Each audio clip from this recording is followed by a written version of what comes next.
함께 보실 하나님의 말씀은 구약성경 예레미야 애가 1장입니다. 오늘 예레미야에서에 이어서 예레미야 애가를 읽게 되는데 1장 전체를 다 읽지는 않고요. 1절부터 11절까지만 함께 봉독합니다.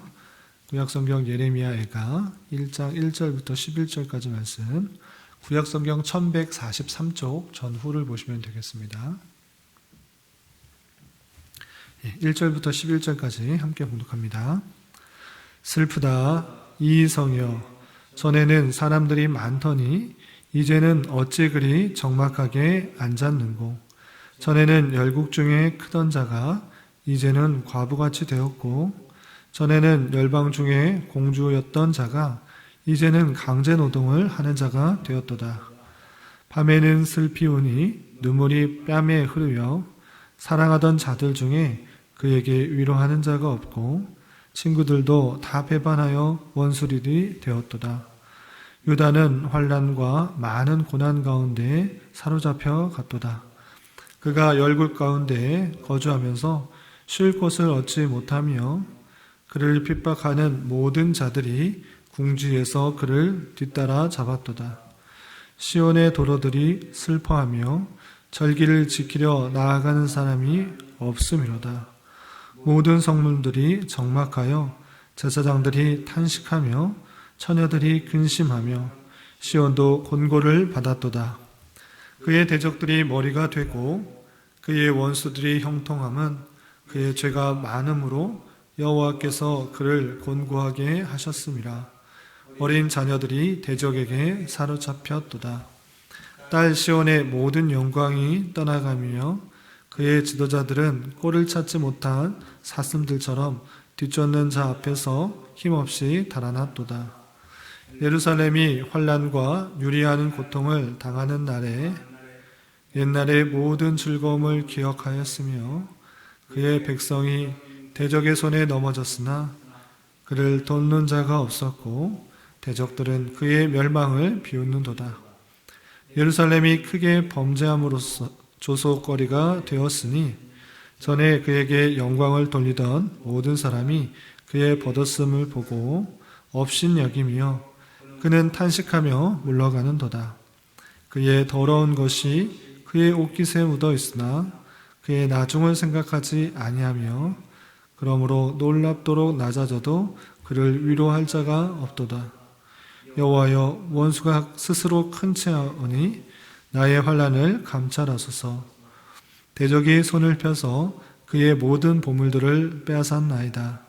주께서 이미 이방인들을 막아 주의 성회에 들어오지 못하도록 명령하신 그 성소에 그들이 들어간 것을 예루살렘이 보았나이다.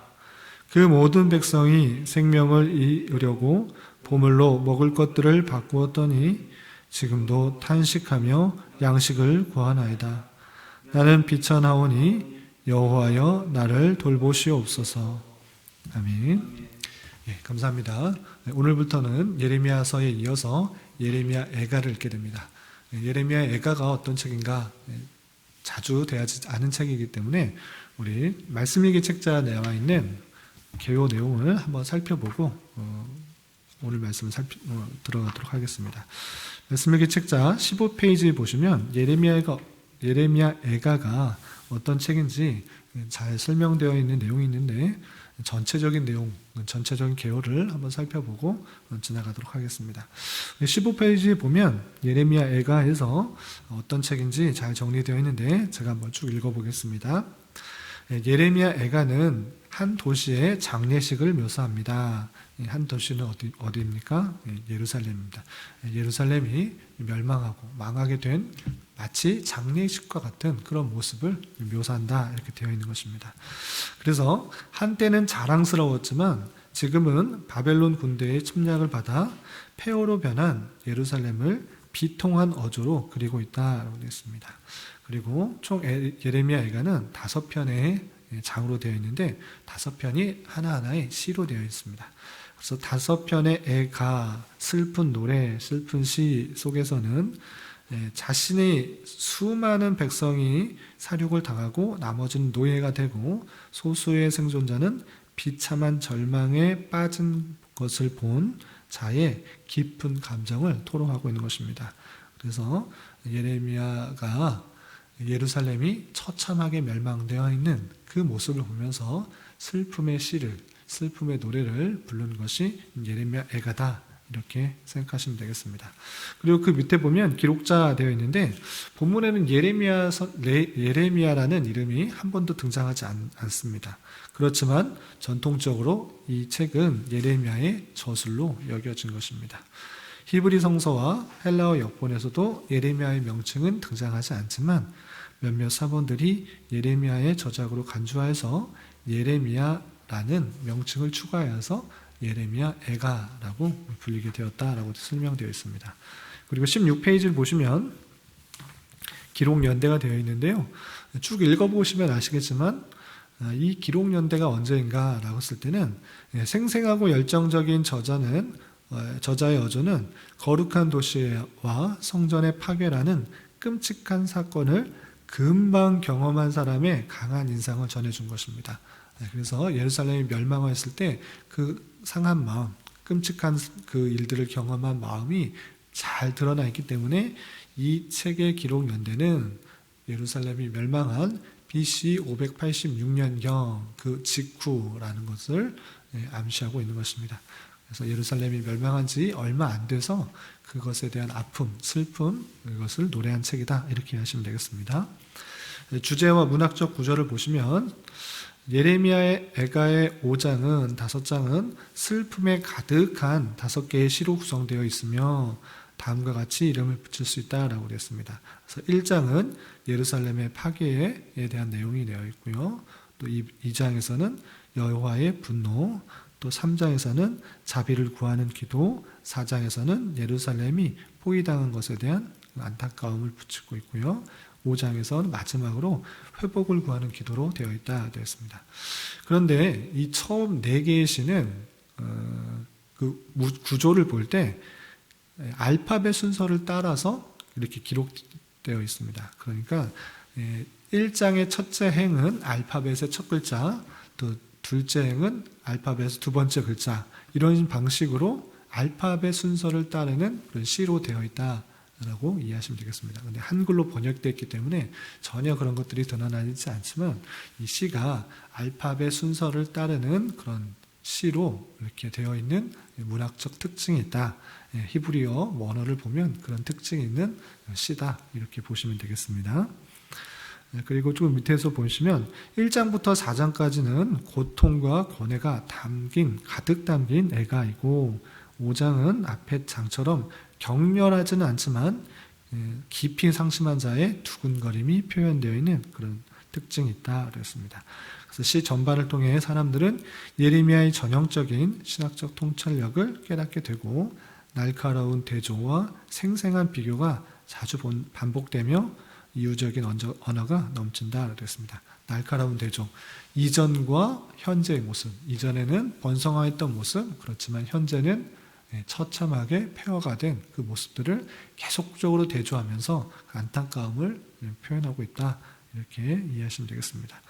그래서 4번 보시면 전체적인 내용을 요약하면 1장은 예루살렘 성의 파괴로 인한 성의 비참함이 묘사되면서 예레미야의 탄식과 애곡으로 이루어져 있고요.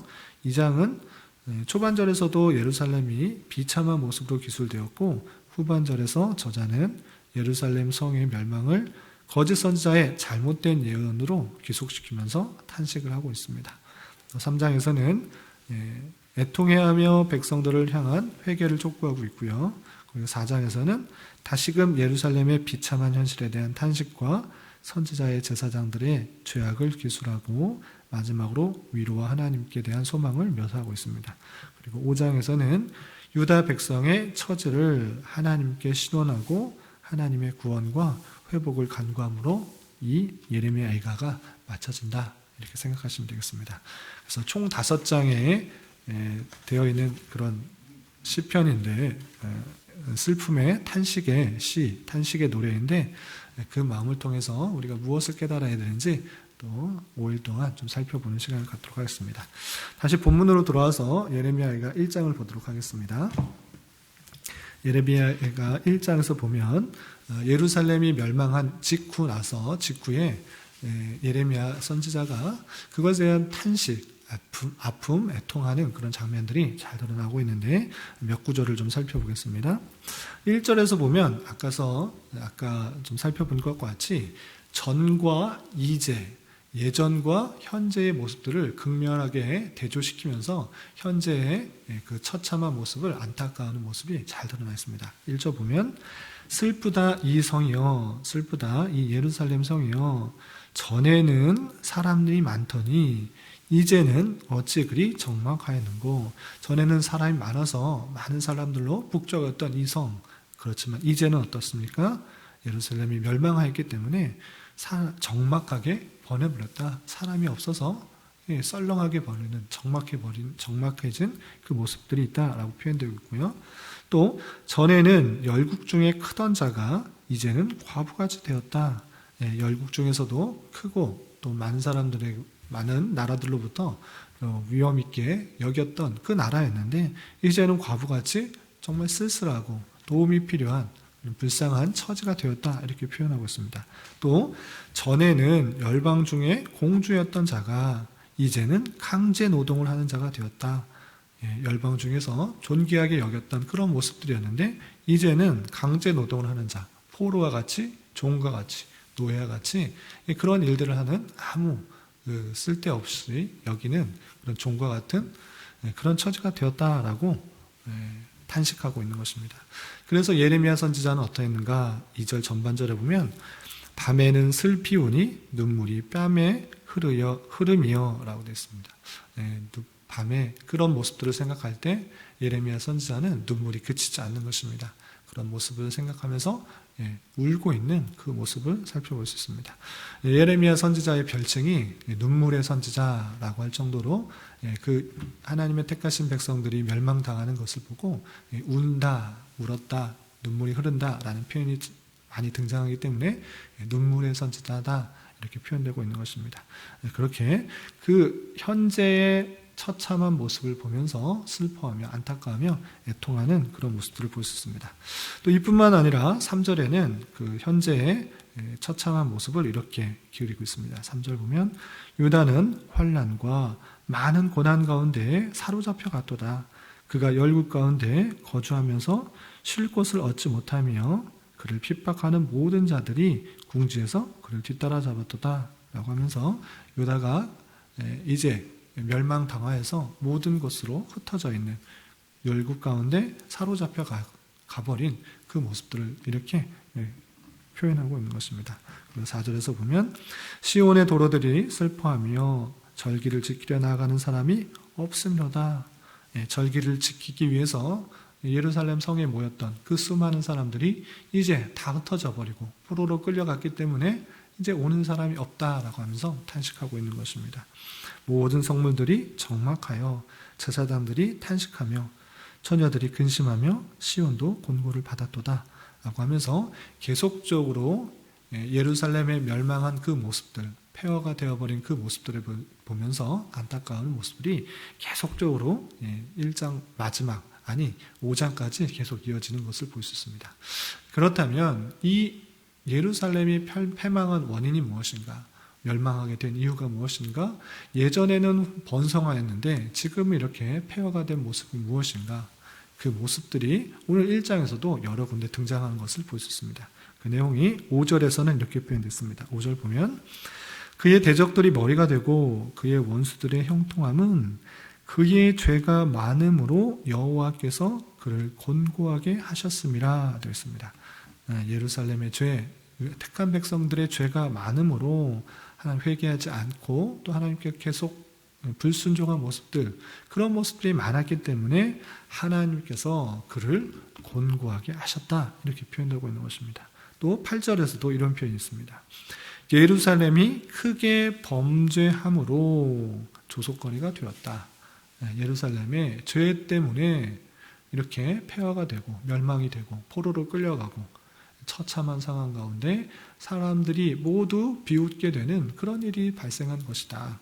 그 원인은 크게 범죄했기 때문에, 그에게 죄가 있기 때문에 그렇게 된 것이다, 이렇게 표현하고 있는 것입니다. 또 17절, 18절에도 비슷한 표현이 있습니다. 17절 말미에 보면 이런 표현이 있습니다. 17절 끝에쯤에 예루살렘은 그들 가운데 있는 불결한 자가 되었도다. 예루살렘이 불결한 자가 되었다. 죄가 있다라는 그런 표현이고요. 또 18절 여호와는 의로우시도다. 그러나 내가 그의 명령을 거역하도다. 하나님께서는 의로우시지만 그의 명령을 거역함으로 불순종함으로 죄가 많이 있기 때문에 심판을 받게 된 것이다. 이렇게 표현되고 있는 것입니다. 이렇게 예루살렘이 처참하게 멸망하게 된 원인, 예레미야서에서도 살펴본 것과 같이 그들의 죄악된 모습들, 불순종하는 모습들, 그 모습들을 참고 기다리고 회개하길 바랐지만 그렇게 순종하지 않았기 때문에 하나님께서는 심판하신다. 이렇게 이해하시면 되겠습니다.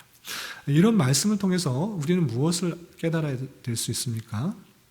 먼저 생각해야 될 것은 하나님께서 죄악을 그냥 놔두시지 않고 처참하게 심판하신다. 그 사실들을 알아야 될 것입니다. 하나님께서 의롭고 공의로우시고 또 하나님께서는 죄가 없으신 분이시기 때문에 그 죄에 대해서 참지 않으신 것입니다. 끝까지 기다리고 인내하시고 참으시지만 하나님께서 죄를 심판하시는 그런 하나님이시다. 죄를 싫어하시고 미워하시는 하나님이시다. 라는 사실들을 잊지 말아야 될 것입니다. 그런데 단순히 하나님께서는 죄를 싫어하시기 때문에 모든 사람을 심판하신다. 모든 사람을 저주하신다. 이렇게 끝나는 것이 아니라 하나님의 그 심판 속에서는 그의 택하신 백성들을 얼마나 사랑하시는 줄을 알 수가 있어야 되는 것입니다. 그냥 심판하시고 저주하시고 참 자비가 없으신 분이시다 이렇게 생각하는 것이 아니라 그 심판 속에서는 하나님의 놀라운 사랑, 놀라운 자비를 생각할 수 있는 것입니다. 그것이 어떻게 드러나는 것입니까? 예레미야서에서도 나타났듯이 끊임없이 선지자를 통해서 올바른 길로 돌아오도록 뉘우치고 깨우치도록 행동 예언을 통해서 다양한 말씀을 통해서 경고를 통해서 되돌아오기를 바라시는 그 하나님의 마음을 느낄 수가 있는 것입니다. 그리고 예레미야 애가에서 아주 잘 드러나듯이 하나님께서 심판하시는 것을 좋아하는 것이 아니라 택하신 백성을 심판하는 것을 얼마나 안타까우며 얼마나 탄식하는 것인지를 예레미야 선지자를 통해서 알려주는 것입니다.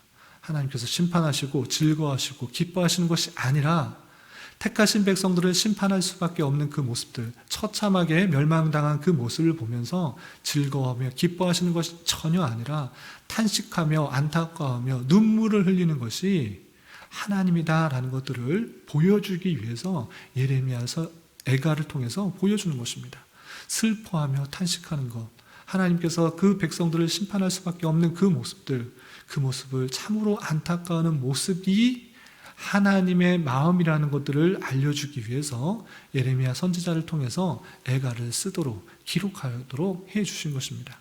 그렇기 때문에 하나님께서는 저주의 하나님, 심판의 하나님, 진노의 하나님 이것으로 그치는 것이 아니라 그 뒤에 있는 이면 속에서는 택하신 백성들이 얼마나 하나님의 백성답게 바르게 살기를 바라시는지 그 마음을 볼 수 있어야 되는 것입니다. 심판하셨을지라도 그 이면 속에서는 슬퍼하시면서 탄식하시면서 올바르게 나가지 않은 모습들에 대해서 눈물을 흘릴 수 있는 그 눈물을 흘리는 마음을 우리가 느낄 수가 있어야 되는 것입니다. 그 하나님의 놀라운 자비, 사랑을 예레미야 선지자를 통해서 그 하나님의 마음을 느낄 수 있어야 되는 것이 예레미야 애가가 주는 교훈인 것입니다. 하나님께서 단순히 심판하시고 끝났다, 저주하시고 끝나셨다, 진노하시고 끝내셨다 이것이 아니라 그 심판 가운데서도 탄식하시며 안타까워하시면서 눈물을 흘리고 있는 것과 같은 그 죄악에 대해서 안타까워하고 계시는 그 마음을 우리도 또한 생각할 수 있어야 되는 것입니다. 그렇기 때문에 우리는 하나님의 은혜로서 구원을 받은 자로서 죄악 가운데 거하지 않고 죄악에 대해서 안타까워하며 슬퍼하시며 진노하시며 심판하시는 그 하나님이 있는 줄 알아 더욱더 죄 가운데 빠지지 않고 하나님의 말씀대로 살아가기에 더욱 힘써야 될 것입니다. 은혜로 구원받은 자답게 그 하나님의 마음을 본받아 그 하나님 마음을 깨달아 죄악 가운데 거하지 않고 다양한 방편으로 하나님께서 인도하신 섭리의 손길에 따라 그 말씀에 순종하며 살아가야 되는 것입니다. 그리고 또 한 가지 생각해야 될 것은 오늘 6월달은 선교의 달로 보내고 있습니다. 선교의 달에 관련하여서 또 적용을 하자면 하나님을 알지 못하고 하나님을 부인하며 대적하며 욕하며 또 세상 가운데 버타는 그 모든 사람들이 하나님의 말씀에 근거하면 심판을 받게 되는 그 모습으로 그려져 있는 것입니다. 하나님의 뜻을 알지 못하고 철저하게 심판을 당할 수밖에 없는 그 모습들 가운데 하나님의 택하신 백성이 있는 줄 알아 우리를 통하여서 하나님의 자비와 사랑이 전해지게 되고 그 심판 가운데 되돌아오기를 원하시는 그 하나님의 마음을 본받아 우리가 그 복음을 전하는 자로서의 사명을 잘 감당해야 될 것입니다. 6월 한 달 동안 하나님의 놀라운 사랑과 자비와 은혜를 잘 깨달아 멸망 가운데 빠져있는 하나님을 알지 못하고 있는 그 심판 가운데 처해있는 그 백성들에게 우리의 모습과 우리의 말을 통하여서 하나님의 복음이 전파되기를 계획하시고 뜻하셨다는 사실을 잘 기억하여 가까운 우리 주변 사람들에게 말과 행동으로 이 놀라운 하나님의 사랑과 은혜 그리고 하나님을 알지 못하는 사람들에게는 심판이 있고 불순종에게는 처참한 심판이 있다는 사실들을 잘 전할 수 있는 그런 우리가 되어야 될 것입니다. 이런 은혜가 저와 여러분 우리 모두에게 있기를 진심으로 기원합니다. 기도하겠습니다. 하나님 아버지 감사합니다. 오늘 말씀을 통하여 예루살렘의 죄악으로 말미암아 심판받은 모습에 대하여 탄식하는 예레미야의 모습을 살펴보았습니다. 죄악에 대하여 심판받게 되는 모습이 얼마나 비참하고 처참한 줄 잘 깨닫게 하여 주시고 온전히 하나님의 은혜로 구원받아 살아가는 것에 대한 기쁨과 감사가 풍성하게 인도하여 주시며 또한 구원받았음에도 불구하고 여전히 남아있는 죄성과 부패된 본성으로 인하여 나의 욕심만을 위하여 살아가는 그런 죄악 가운데 있는 저의 모습은 아닌지 늘 삼가 되돌아 보게 하여 주시고 날마다 주님의 은혜를 구하며 죄악 가운데 거하지 않고 하나님의 말씀에 온전히 순종하며 살아가는 자 되게 하여 주시옵소서. 특별히 6월은 선교라는 주제로 보내고 있습니다. 하나님을 알지 못하고 자신의 생각과 판단만이 제일인 양 살아가는 인생들에게 이 죄악에 대한 심판을 잘 깨닫게 하여 주시고 오직 예수 그리스도를 믿음으로 말미암아 구원받는 하나님의 은혜와 자비와 사랑과 복음의 내용들을 잘 전할 수 있는 교회 되게 하여 주시옵소서. 주님, 나라와 민족을 위해 기도합니다. 코로나로 인하여 정치적인 문제로 인하여 특별히 창조 질서를 반하는 잘못된 차별금지법 등으로 인하여 이 나라가 더욱더 어렵고 힘들어지고 있습니다. 주님 긍휼히 여겨주시고 이 나라가 하나님 보시기에 아름다운 나라가 될 수 있도록 주님 인도하여 주시옵소서. 특별히 이 땅의 교회를 붙들어 주시고 하나님의 마음과 뜻을 온전히 깨달아 어두워져가고 썩어져가는 이 세상과 이 세상의 빛과 소금된 역할들을 잘 감당하는 교회 되게 하여 주시옵소서. 주님, 교회 내 육체적인 연약함으로 직장과 사업장의 문제로 새롭게 사업을 시작하는 문제로 믿지 않는 가족의 전도를 위하여 간절히 부르짖으며 간구하는 여러 지체들이 있습니다. 주님께서 그 기도에 신실하게 응답하여 주시고 역사하여 주셔서 하나님의 선하심과 인자심을 깊이 경험할 수 있는 기회 되게 하여 주시옵소서. 이 시간 각자 간절히 기도하는 기도 제목 주님께서 들으시고 가장 선한 것들로 응답하여 주시옵소서. 예수님의 이름으로 기도 올리옵나이다. 아멘.